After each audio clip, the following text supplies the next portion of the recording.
When you buy, obviously you have to come up with a deposit. If you're buying with a mortgage, of course.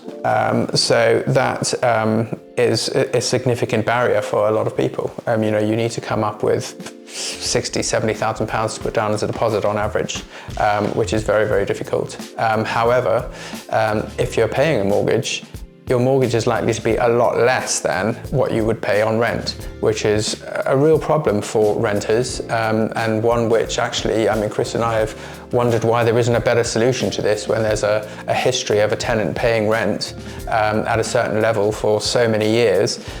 Just because they don't have a deposit to put down on a mortgage, why can't they get a mortgage? We think that's crazy. But you do, without doubt, pay more in rent than you would on a mortgage. And especially living in London and the cost of living crisis, and how do you save up for a deposit if you're a normal person? Very difficult.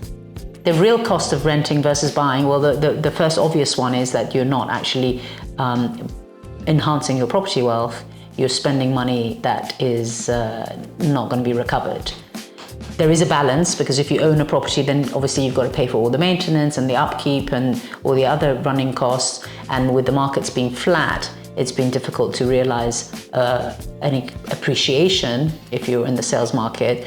But I think the real cost is not owning property, really, and building wealth. Well, short term, I think renting will always be probably, and increasingly so with the high buying costs, more attractive. But if you're a long-term city dweller, then owning is going to end up trumping renting.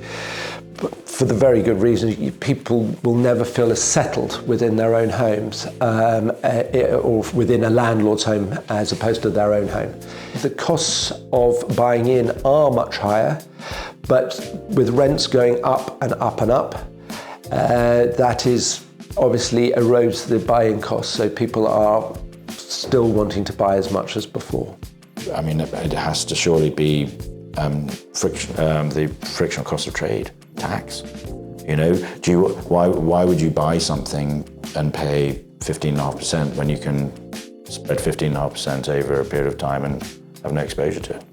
Well, as somebody who is currently renting, I said I'd only rent for a year. I'm now in year 4. I can just see a lot of money going out of the window. But what's stopping me from going back into the market is the prices aren't moving up, a colossal amount of stamp duty on the way in, and then if you did want to sell fairly soon, you've got to be looking at a 10, 15-year time frame to sort of get any sort of return. And so I think renting has become more of a thing rather than less of a thing, actually.